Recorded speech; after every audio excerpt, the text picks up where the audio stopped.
नमस्कार, आप सभी का चैनल में बहुत-बहुत स्वागत है और मैं आशा करती हूँ कि आप सभी स्वस्थ होंगे। आज हम बात करने वाले हैं कंपैटिबिलिटी चेक की, जो कि आपको शादी से पहले करना है। जिन लोगों की शादी होने वाली है या जिनकी शादी में बहुत देरी हो रही है या फिर जिन लोगों की शादी ऑलरेडी हो चुकी है, अगर उनकी शादी में भी कुछ प्रॉब्लम आ रही है तो आप क्या रेमेडीज़ कर सकते हैं, उनके बारे में बात करेंगे। प्लस जिनकी होने वाली है, वो अपने पार्टनर के हाथ में क्या-क्या चीज़ें चेक करें शादी से पहले, जो कि उनकी मैरिड लाइफ को सक्सेसफुल बनाएँ, उसके बारे में आज हम बात करने वाले हैं। देखिए, आज की डेट में हम सभी देख रहे हैं कि लोग शादी कर रहे हैं, लेकिन वो शादी उनकी बहुत ज़्यादा सक्सेसफुल नहीं हो पा रही है। कारण उसके बहुत सारे होते हैं। एस्ट्रोलॉजिकल कारण के बारे में अगर मैं बोलूँ, तो या तो उनका कुंडली मिलान अच्छे से नहीं हुआ है, प्लैनेट्स पहले से नहीं चेक किए गए हैं, कंपैटिबिलिटी और गुण का मिलान नहीं हुआ है, जिसके कारण ये प्रॉब्लम हो रही है। गुण का मिलना बहुत ज़्यादा ज़रूरी होता है एक अच्छी शादी के लिए। जिनकी डेट ऑफ बर्थ वगैरह नहीं है, वो लोग कैसे चेक कर सकते हैं, आज उसकी बात करेंगे। हथेली के माध्यम से आप क्या क्या चीज़ें देख सकते हैं। चाहे आपकी डेट ऑफ बर्थ या फिर बर्थ डिटेल्स सही हो या गलत, लेकिन आपको हथेली से तो ये चीज़ें ज़रूर से ज़रूर चेक करनी है एक नए रिश्ते में जाने से पहले। चाहे आप शादी कर रहे हों या फिर आप किसी के साथ एक लव रिलेशनशिप में आ रहे हों, ये जानना बहुत ज़रूरी है। देखिए, आपको देखना है सबसे पहले हथेली का जो साइज़ है, ठीक है? जो आप जनरली आप देख सकते हैं, वरना देखने के लिए तो आपको रंग, रूप, आकार, नेल्स, अंगूठे, उँगलियाँ, हर चीज़ देखनी है। लेकिन यहाँ पे हम बात करेंगे, आप हाथ ही देख लें, वो भी बहुत है। Fire type of hand and water type of hand, यानी कि दो लोगों का, अगर आपका हाथ वाटर टाइप पर्सनैलिटी है, वाटर टाइप है उसका, तो सामने वाले का फायर होना चाहिए, या फिर अगर आपका फायर है तो उसका वाटर होना चाहिए। फायर टाइप जो हैंड होता है, उसमें हथेली जो है वो लंबी होती है और उंगलियां छोटी होती हैं। वही अगर वाटर टाइप की बात करें, यानी कि जल तत्व से जो परिपूर्ण हाथ होते हैं, उनकी उंगलियां लंबी होती हैं, ठीक है। तो अब इनकी कैरेक्टरिस्टिक क्या होते हैं? जो वाटर टाइप होते हैं, ऐसे लोग बहुत सेंसिटिव होते हैं, ठीक है, बहुत इमोशनल होते हैं, इंट्यूटिव होते हैं और कंपैशनेट होते हैं। बहुत ज़्यादा आर्टिस्टिक नेचर होता है इन लोगों का और भगवान में काफ़ी बिलीव करते हैं। तो ऐसे लोग हर चीज़ को जोड़ के रखना पसंद करते हैं, दूसरे की भावनाओं को समझते हैं, उनकी प्रॉब्लम्स को समझते हैं और हमेशा एक इमोशनल कनेक्ट बना के रखते हैं। यही अगर मैं बात करूँ, फायर टाइप जो हैंड होते हैं, ऐसे लोग काफ़ी एनर्जेटिक होते हैं। इनका एक अपनी पर्सनैलिटी होती है जो बहुत ही ज़्यादा अच्छी होती है, जिसको देख के लोग अट्रैक्ट होते हैं। दूसरा, ये लोग थोड़े इम्पल्सिव नेचर के होते हैं। इनका टेम्परमेंट जो होता है वो बहुत शॉर्ट होता है, शॉर्ट टेम्पर्ड होते हैं, एडवेंचरस होते हैं लाइफ को लेके, स्ट्रॉन्ग एंड बोल्ड डिसीजंस लेते हैं।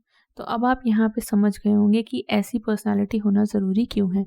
अगर एक इंसान थोड़ा सा इम्पल्सिव है, तो दूसरा अगर सेंसिटिव है, तो वो उस चीज़ को समझेगा और वहाँ पे दोनों कंपैटिबल बैठ जाएंगे। जो उनकी कंपैटिबिलिटी है वो वहाँ पे बैठेगी। अगर दोनों ही इम्पल्सिव होते तो डिसीजन क्या होता? डिसीजन हमेशा गलत लिया जाता और उसके जो परिणाम हैं वो भी गलत मिलते। इसलिए दो पर्सनैलिटी, दो अलग अलग पर्सनैलिटी, जिसमें फायर और वाटर, कहा जाता है ना कि अगर आग लग गई है तो उसमें पानी डालने से वो शांत होता है। वो इसीलिए है। अगर हम शादी की बात करें तो एक अगर फायर है तो दूसरे का वाटर होना ज़रूरी है। और ये ज़रूरी नहीं है कि फीमेल को वाटर होना है या मेल को फायर होना है, ऐसा नहीं है। वाइस वर्सा हो सकता है, दोनों में से कोई भी टाइप ऑफ हैंड दोनों का हो सकता है। अब बात करते हैं कि आपको किन 4 प्लैनेट्स को देखना है हथेली में, जो कि विवाह के लिए कारक माने जाते हैं। आपको देखना है गुरु, शुक्र, बुध और मंगल। इन चारों प्लैनेट को आपको बहुत ही बारीकी से देखना है कि ये दबे हुए तो नहीं है। अगर ये दबे हुए हैं तो दिक्कत हो जाएगी। दबे हुए तो नहीं है, बहुत ज़्यादा अति विकसित तो नहीं है कि बहुत ही ज़्यादा उभरे हुए हैं। इसके साथ साथ इन पे कोई दोष तो नहीं है तो आपको उसी समय रुकना है, सोचना है, उसका उपाय ढूंढना है और उसे करना है। तो इनको देखना समझना बहुत ज़रूरी है, ये 4 प्लैनेट और इस टाइप का हाथ। अभी हम मैरिज पॉइंट ऑफ व्यू से बात कर रहे हैं, तो हम कैरेक्टरिस्टिक भी उसी तरह से यहाँ पे डिस्कस करने वाले हैं। देखिए, गुरु का अच्छा होना बहुत ही ज़्यादा शुभ माना जाता है एक सुखी वैवाहिक जीवन के लिए या फिर एक अच्छी मैरिड लाइफ के लिए। गुरु जो है वो आपके हस्बैंड या वाइफ, जो भी आपका ऑपोजिट पार्टनर है, उसके बारे में जानकारी देता है। आपकी हथेली में तो शुभ होना ही चाहिए। अगर उनकी हथेली में भी शुभ है तो ये बहुत ही अच्छा लक्षण है कि आप दोनों की शादी बहुत अच्छी चलेगी और बहुत सक्सेसफुल होगी। प्लस ये चाइल्ड बर्थ यानी कि संतान प्राप्ति के योग को भी दिखाता है। अगर आपके गुरु पर क्रॉस है, जो कि क्रॉस हथेली में कहीं अच्छा नहीं मानते हैं, लेकिन अगर गुरु पर है तो आपकी शादी बहुत ही शुभ होगी और आपका पार्टनर जो है वो बहुत बहुत अच्छा होगा। तो ये सारी चीज़ें आपको गुरु से जानने को मिलती हैं। आगे बात करते हैं शुक्र की। शुक्र को लव का प्लैनेट बोलते हैं, प्लैनेट ऑफ लव बोला जाता है, क्योंकि ये आपके बीच में कंपैटिबिलिटी, पैशन, लव, रोमांस, इन सारी चीज़ों का कारक माना जाता है। ठीक है, साथ ही लग्जरी। तो अगर आपका जो पार्टनर है उसका शुक्र अच्छा है, शुभ है, तो वो बहुत ज़्यादा सेंसिटिव रहेंगे अपने पार्टनर को लेके और साथ ही पैशनेट होंगे। बहुत तरह तरह की चीज़ें करेंगे आपके लिए जो आपको खुश करे एक शादी में। इसके साथ ही प्यार भी उतना ही आपको उनसे मिलेगा। तो वीनस का अच्छा होना भी बहुत ज़रूरी है दोनों की हथेली में। अब अगर हम बात करें मार्स की, तो मंगल जो होता है वो साहस का कारक होता है। साथ ही अगर बहुत ज़्यादा बढ़ जाए तो ये लड़ाई झगड़े का भी कारक माना जाता है। मंगल पे आपको देखना है कि उनके क्रॉस आदि का चिन्ह ना हो। अगर मंगल के कारण मांगलिक दोष बन रहा है तो ये आपकी शादी में पहली चीज़ तो लेट होगी, आपकी शादी डिले कराएगा। दूसरा, ये आपकी शादी होने के बाद भी आपकी शादी में परेशानी क्रिएट करता रहेगा। मांगलिक योग तो आपको अपने हाथ में भी चेक करना है, अपनी कुंडली से भी ज़रूर चेक करवाना है। ठीक है, नेक्स्ट है आपका बुध। बुध के ऊपर ही विवाह रेखा होती है, तो आपको पहले बुध का प्लैनेट देखना है कि वो जो माउंट है, ग्रह है, पर्वत, वो स्थिर है, विकसित है। प्लस जो बुध की उंगली है उसके सबसे छोटे वाले हिस्से में क्रॉस का चिन्ह नहीं होना चाहिए। विवाह रेखा हृदय रेखा को छूनी नहीं चाहिए। अगर ये सारे साइन नहीं हैं तो आपका बुध ठीक है। अगर इनमें से कुछ भी है तो फिर बुध आपका दूषित है और आपकी मैरिज यानी कि शादी होने के बाद डाइवोर्स या हार्ट ब्रेक्स या ब्रेकअप्स होने के चांसेस बहुत ही ज़्यादा बढ़ जाते हैं। इसके अलावा सेपरेशन के लिए एक और प्लैनेट बहुत ज़्यादा रिस्पॉन्सिबल है, वो है राहु। अगर आपका वीनस भी दूषित है यानी कि शुक्र भी दूषित है, उस पर तरह तरह के नेगेटिव साइंस हैं, या फिर वो नॉर्मल स्थिति में है, बहुत ज़्यादा उभरा हुआ नहीं है, बहुत ज़्यादा शुभ भी नहीं है, उसके साथ अगर आपका राहु बिगड़ रहा है, उस पर आपके दोष हैं, तो आप ये मान के चलिए कि राहु कई केसेस में देखा गया है कि ये लोगों के डाइवोर्स का कारण बनता है, क्योंकि ये आपको फिर इंसान, आपका जो पार्टनर है, उसके इमोशंस और उन चीज़ों से कोई उसे फ़र्क नहीं पड़ेगा, है ना।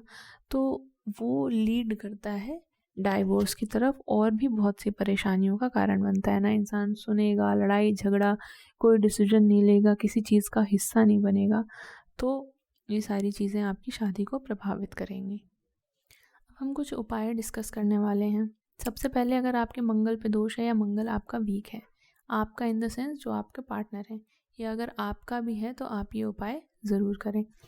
अगर मंगल पे दोष है तो ये शादी में परेशानी लाएगा। इसके लिए आपको क्या करना है, हर आपको मंगलवार शुक्ल पक्ष से शुरू करना है और आपको एक चंदन की माला लेनी है और उस पर आपको मंगल के बीज मंत्र का जाप करना है। इससे आपको बहुत ही जल्दी इफ़ेक्ट देखने को मिल जाएंगे। साथ ही अगर आपको लगता है कि आपके पार्टनर के और आपके बीच में ट्रस्ट इश्यूज़ हो रहे हैं, है ना, और आपकी जो शादी है उसमें परेशानी आ रही है, इसके कारण विश्वास नहीं है एक दूसरे पे, तो आपको हर गुरुवार कुछ बेसन लेना है और उसको आपको किसी जो ये पंडित होते हैं या फिर जो संत होते हैं या जो भी इस तरह के लोग होते हैं, आपको उन्हें जाके हर थर्सडे ये दान देना है। अगर आपके और आपके पार्टनर के बीच में बार बार लगातार डिस्प्यूट्स हो रहे हैं, आप लोग एक चीज़ पे एग्री नहीं होते हैं, डिसएग्रीमेंट है दोनों के बीच में, लड़ाई झगड़ा होता रहता है, एक बात पे आप लोग एग्री ही नहीं करते हैं, तो आपको हर शनिवार कुछ काले कपड़े लेने हैं और उन्हें आपको दान करना है हर शनिवार। इसके साथ ही अपने पार्टनर के साथ रिलेशनशिप अच्छा करने के लिए, जिससे आपके लड़ाई झगड़े ना हो, आपको शनि के बीज मंत्र का जाप करना है। सनसेट होने के बाद यानी कि सूर्यास्त होने के बाद ईस्ट डायरेक्शन में बैठ के आपको ओम प्राम प्रीम प्रोम सह शनिश्चराय नमः इस मंत्र का जाप करना है। इससे आपको बहुत अधिक लाभ मिलेंगे। आप इसे करके देखें कम से कम 40 दिन, और उसके बाद आप अपने फीडबैक्स शेयर करें। अब जो रेमेडीज़ हैं वो उन लोगों के लिए हैं जो अभी शादी करने वाले हैं, जिनकी शादी अभी हुई नहीं है लेकिन शादी तय हो गई है या शादी के लिए वो देख रहे हैं। उन्हें अपनी शादी को सिक्योर करने के लिए, अच्छा करने के लिए क्या चीज़ें करनी हैं, उसे सक्सेसफुल बनाने के लिए हम उन उपायों के बारे में बात करेंगे। सबसे पहले आपको एक पीपल का पेड़ लगाना है और उस पे जो भी आपका पार्टनर है जिससे शादी होने वाली है, उस वो और आप दोनों ही उसमें आपको जल देना है। इससे आपका जो फ्यूचर है शादी का वो अच्छा होगा। अगर आपकी शादी तय हो चुकी है तो इसके अलावा आपको रोज़ सुबह उठकर, यानी कि अगर आप बॉय हैं यानी कि लड़का हैं आप, तो आपको सुबह उठकर सूर्य देव को प्रणाम करना है। उन्हें आपको जल अर्पण करना है जिसमें आपको मिश्री डालनी है, रोली डालनी है, थोड़े से चावल डालने हैं और लाल पुष्प डालने हैं। और आपको हर संडे यानी कि हर रविवार आपको उन्हें सुबह सुबह वो अर्पण करना है। ऐसा करने से आपकी जो मैरिड लाइफ है यानी कि आपकी जो होने वाली वाइफ होगी, आपकी जो पार्टनर होंगी, उनके साथ आपकी बहुत अच्छी बनेगी। और कभी भी जो ईगो इश्यूज़ होते हैं, अगर आपका सूर्य अच्छा होता है, बहुत अच्छा होता है, अति विकसित होता है, तो ये कहीं ना कहीं ईगो का भी कारण बनता है, आर्ग्यूज़ होते हैं। इस तरह की प्रॉब्लम ना हो उसके लिए आप ये उपाय करें जिससे आपकी मैरिड लाइफ अच्छी चलेगी। ये जितने भी उपाय बताए गए हैं, एक और मैं आपको उपाय बता दूं कि लड़का या लड़की दोनों के लिए है ये, कि आप एक मिट्टी की जो दिया होता है उसमें एक दीपक जलाएं और उसे साउथ ईस्ट, जो आपके घर की जो साउथ ईस्ट दीवार हो, आप वहाँ पे जाके उसे रख दें। और ये आपको मॉर्निंग और इवनिंग यानी कि सुबह और शाम दोनों समय करना है। ऐसा करने से आपकी जो आने वाली मैरिड लाइफ है उसका फ्यूचर बहुत अच्छा होगा और दोनों में बहुत अच्छी अंडरस्टैंडिंग और कंपैटिबिलिटी होगी और आपको अच्छी फैमिली भी मिलेगी। ये जितने भी उपाय मैंने बताए हैं आपको, जो जिनकी शादी अभी होने वाली है उनके लिए भी और जिनकी ऑलरेडी हो चुकी है उन्हें अच्छा करने के लिए भी, ये आप लोगों को कम से कम 40 दिन करने हैं बिना किसी गैप के। अगर आप ये करते हैं तो आपको 100% बहुत अच्छे रिजल्ट्स देखने को मिलेंगे और आपकी जो परेशानियां हैं वो भी ख़त्म होंगी। तो ये उपाय करें, इन चीज़ों को देखें और उपायों पे विश्वास रखें, अपने आप पर विश्वास रखें। चीज़ें बहुत आसानी से ठीक की जा सकती हैं, इसलिए घबराएं नहीं, इन्हें करें और अपने फीडबैक ज़रूर शेयर करें। आई होप आज का वीडियो आप लोगों के लिए हेल्पफुल रहा होगा। धन्यवाद। आप अगर कोई भी कंसल्टेशन चाहते हैं तो आप मुझे टेलीग्राम पे मैसेज कर सकते हैं। टेलीग्राम का लिंक मैं डिस्क्रिप्शन बॉक्स में दे दूँगी। पेड कंसल्टेशंस दिए जाते हैं वहाँ पे। आपको अपना हाथ दिखवाना है या कोई भी क्वेश्चंस हैं आपके इस तरह से, तो आप मुझसे वो वहाँ पर पूछ सकते हैं।